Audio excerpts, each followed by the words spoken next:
Pertanyaan saya sederhana, siapa yang paling sering dimanipulasi, cowok atau cewek? Yang paling sering dimanipulasi cowok atau cewek?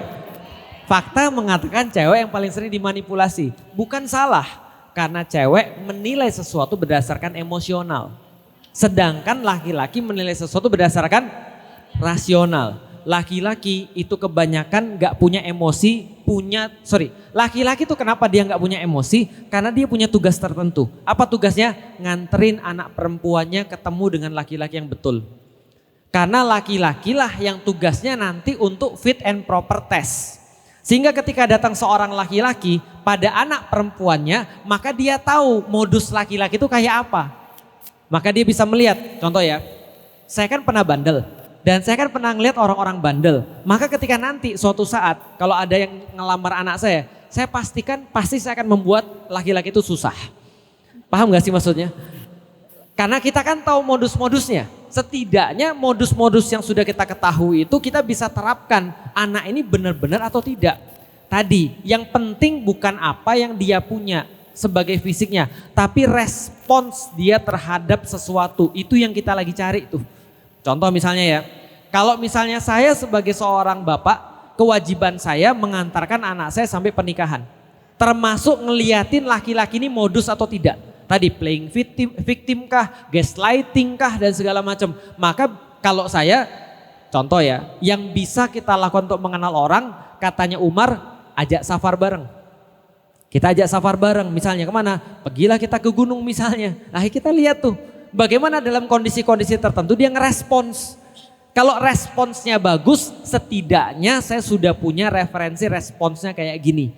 Karena orang-orang itu akan mengeluarkan sifat aslinya ketika dalam keadaan ekstrim atau dalam keadaan gak normal. Maka kita harus cari keadaan gak normal itu.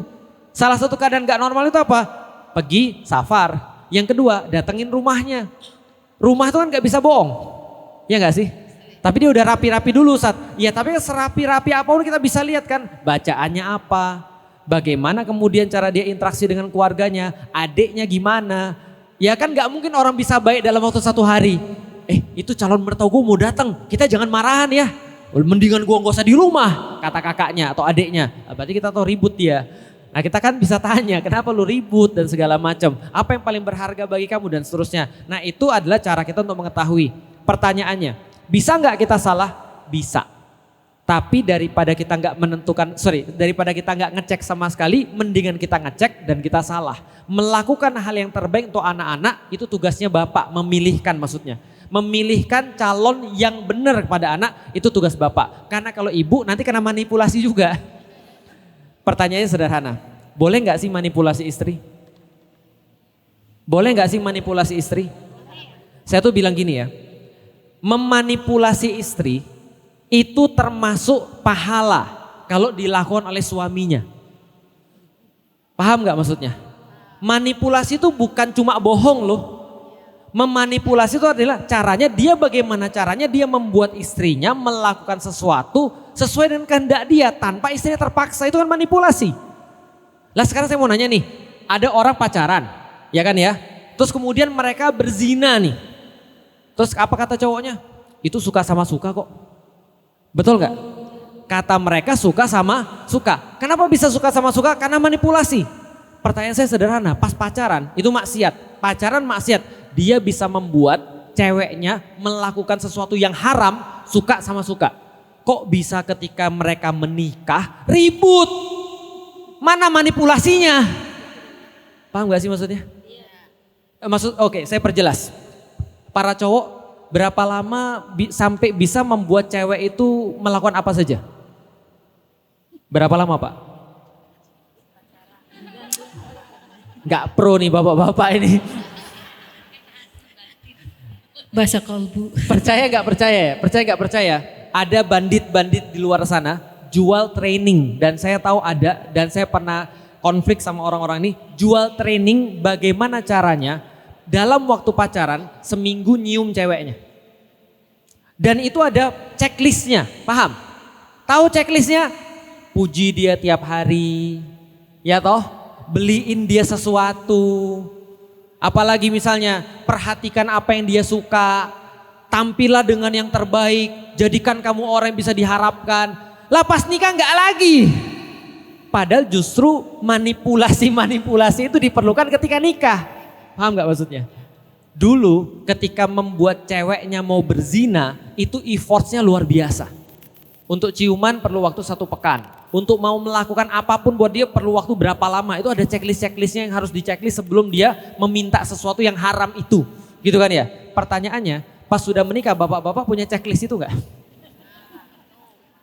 Punya checklist itu nggak kira-kira? Bapak-bapak kan cuma bisa komplain, keperluanku nggak dilayani di rumah, tapi dia nggak membuat itu terjadi. Mereka lupa, cowok-cowok bajigur di luar sana itu punya checklist untuk mau membuat keharaman. Lah Anda membuat kehalalan, ya carilah checklistnya. Contoh dari pagi dulu dipuji dulu, kayaknya ibu cantik banget hari ini misalnya.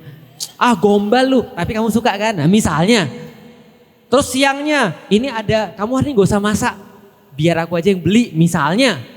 Atau apalah misalnya, udah ngerapin spray dulu gitu misalnya. Atau misalnya pakai wangi-wangian dulu, ya segala macam. Itu kan manipulatif. Tapi manipulatif yang baik. Bahkan di dalam rumah tangga, Rasul ngajarin kalau bohong itu adalah untuk menjaga keutuhan atau emosional di dalam rumah tangga selama tidak mengarah kepada dosa. Bohong itu boleh. Contoh misalnya ya, makanan saya enak nggak Bi? Ini kan pertanyaan menjebak nih. Kita tahu masakannya asin, tapi ya juga jangan ngomong asin.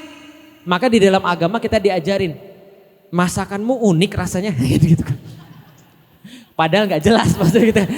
Tapi ini kan mengatakan tidak yang sesungguhnya, bohong kan.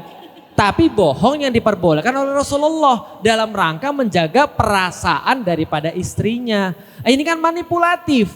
Maka manipulatif itu nggak selalu salah kalau dilakukan oleh suami yang benar, jelas ya. Nah jadi balik lagi dalam pertanyaan ibu tadi.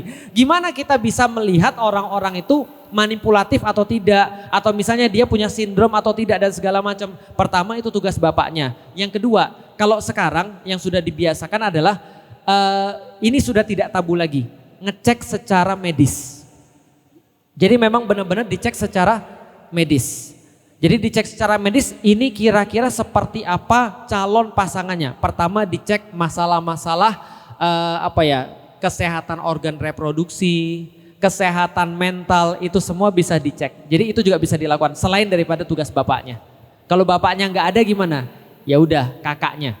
Kalau kakaknya nggak ada gimana? Adiknya, itulah tugas laki-laki. Kalau nggak ada semua, ya coba cari ustadznya. Kira-kira seperti itu. Oke? Ada yang lain silakan.